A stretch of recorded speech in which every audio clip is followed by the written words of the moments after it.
Hello everybody, Morilibus here, doing a little bit different type of video today. I'm going to show you kind of my rendering process. So I use Sony Movie Studio Platinum for my editing. I use DxTory for my capturing, which I will load up now. There we go. And of course I record Minecraft, which I will also load up right now. Okay. Just bring that over to the screen here in a moment. So DxTory, very similar to Fraps. You can see it'll show a number and you can pick where you want that number to be displayed in DxTory. Okay, now the benefit of DxTory, oops, did I just minimize everything? I did. Well done. Okay, the benefit I like over Fraps compared to DxTory is you can record multiple audio sources. So you can record, let's see here. Wow, there's a lot of Minecrafts. You can record the game sounds, and then you can record your voice as a second audio source. So that is kind of a benefit, and we'll see that during editing. In terms of settings, I don't think I've really changed anything. Record at 100%. And as for video codec, I actually use a lossless codec, which I believe I found on the DxTory forums. I had trouble with the default DxTory video codec. It didn't work very well in Sony Vegas and would cause the program to frequently crash. So I found that one. I don't know if that's the best one to use, but that is what I use. And I record at 29.97 frames per second. And yeah, here you can pick where you'd want the number to be displayed. I just like having it in this top middle. So then I record maximized window, which doesn't provide an exact 720 resolution, which is why you may notice in my videos I kind of have the sides that get cropped off, but I don't like playing full screen because I do have two monitors going, and I like being able to switch between them. So here I am, single player world, and I would simply hit my record key, and you'll see those numbers start to go red, and that will record a clip. And then I can simply, oh, my guy's automatically running. The screen capture program is not working well while also recording. But there you can see the top left, the left number shows how many frames per second you're actually getting, and the right number shows the frames per second it's recording at. So it's recording at 30, but really it's recording at 29.97. Unless, of course, I get lower than that number. Oh yeah, my character's just auto-walking. So anyway, we're going to stop that clip. You can see it's over. We're going to leave there. And I'm just going to quit the game because we're done with that part. And what I do, we're actually just going to ignore that clip we just recorded. That's not really all that important. When I start, I have a few templates kind of saved up, and I've just named them with 000 so they show up here at the top. And we're going to recreate one of my single player episodes. So Morilibus Plays Minecraft template. So if I load this up, it has my intro already in place. It has the music, the fireworks, all that kind of stuff. They each have their own track, so the title's up here. This green screen one is the fireworks animation that shows up.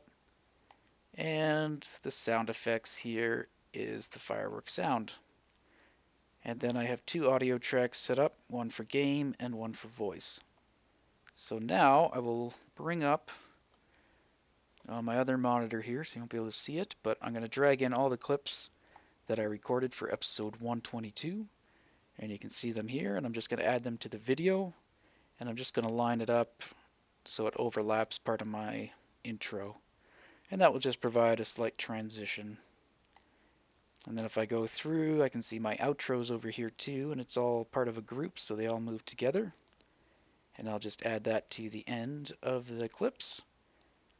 And then now if I go back to the beginning, first thing I typically do is select all these clips. So if I right click on the first one and click select events to end, then right click again and you go to switches, you want to disable resampling on your clips. That should help with quality. So you want to make sure you do that. Unfortunately, there's no way to do it automatically when clips are loaded, so you do have to do it manually each time. Easiest way I found is though just to select them all and do them as a group, and then they're done. And now if I select any individual one, we can see that it's disabled. Okay, so here I would typically either watch my episode all the way through, or I'd just go through the transition parts. And here I have some clips that actually don't belong. This first clip was actually an error, and I accidentally clicked on that button, which we now have to wait for it to load. But I will get rid of this clip because I just kind of started it and then I ended up canceling that clip, so it's only a few seconds long. So if I delete that, and let's see if this was the right one. I think this was actually the wrong one as well, so I'm going to delete that one. And I think if I go actually to the end, I think I might have another clip. Yeah, here it is, right at the end. So I'm going to take this clip and actually move it to the beginning of the episode, because that was actually recorded at the after I'd recorded the episode. I did one take, but I didn't like it, so I redid it. So I will just overlap that with the intro, so it will do that little transition where it just fades from one to the other. Now I'm not going to go too heavily over how the whole editing with this software works, as there's lots of videos on YouTube that can explain all the little things. So now I got that first clip, I just selected all the ones at the end and I'm just going to slide them over. And my default transition is just a 1 second fade from one clip to the other. So unless I'm trying to do something specific, that's all I do. And I think on this one, I actually had it butt up right up against the other one, and then I faded to black. So if I go to this one clip, I go to the top right corner, I can change the fade out, and I just faded that one, and then faded the other one the other way. And if you look in the top right, you can see it's fading to black, and then it fades from black to the other clip.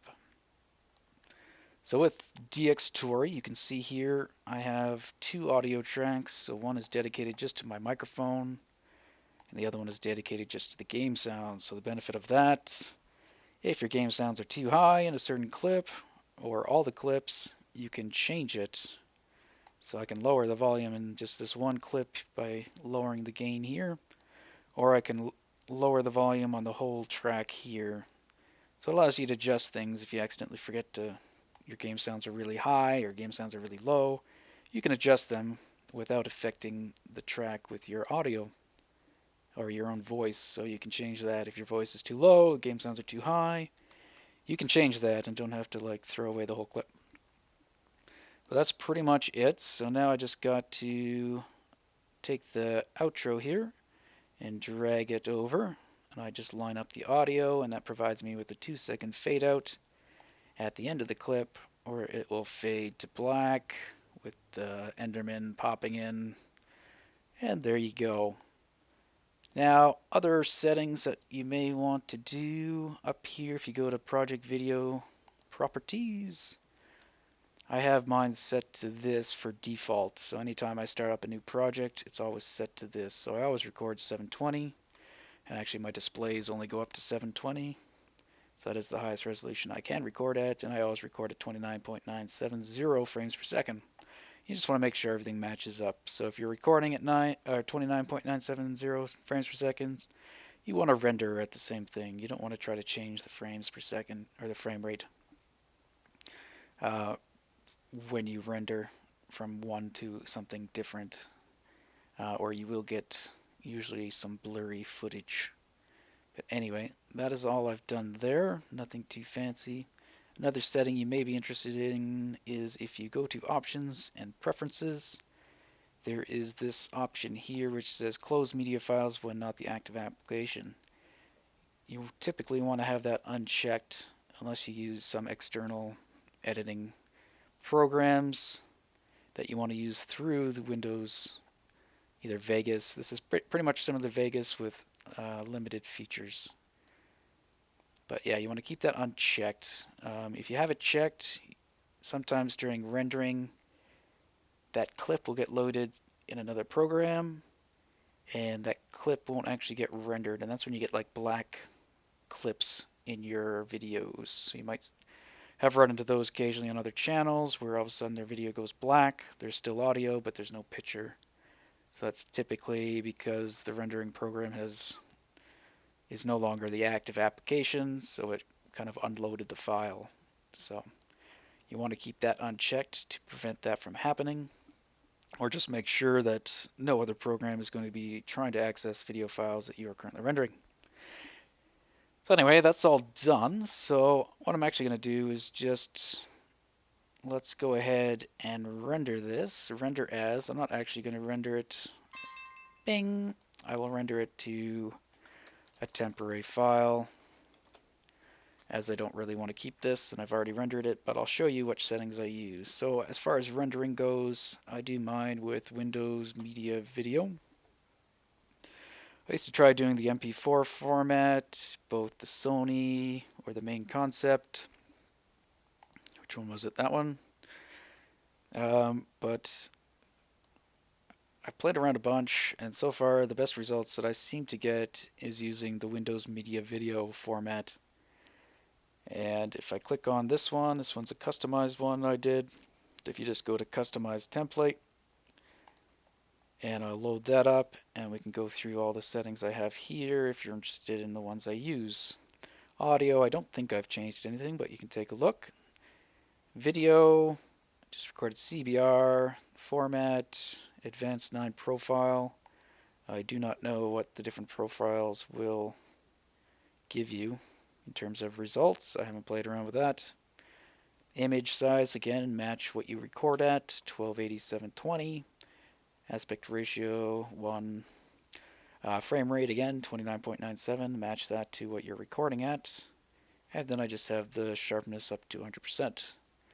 Under bitrate, I just have it selected at LAN at the 10 megabits per second. And I believe that is all. The rest of these tabs have no use. Video rendering quality, use project settings. That will just use the same settings that I showed you over here. So if you have these set up to the default, whenever you go to render, it's also going to use these. Alright, so, and then in terms of rendering time, for me, it does depend on your computer, and it will change. Some of the formats, like the MP4 formats, some of them have the ability to use your graphics card to accelerate the speed at which it renders. The Windows Media Video format does not, but if I just go to render, it's going to start rendering. Typically what I see is about, on my computer anyway, is about double the time as the video length. So if my video's half an hour, typically takes about an hour for it to render, or thereabouts, sometimes a bit longer. So usually between 2 to 3 times the length of the video is how long it will take to render. And that is it. Once that's done, I simply go and upload that to YouTube, throw on the, what do you call them, thumbnail, and away you go. So anyway, that will conclude this video, so I hope that helps for those that were interested. And good luck to you all, and we'll see you in the next episode.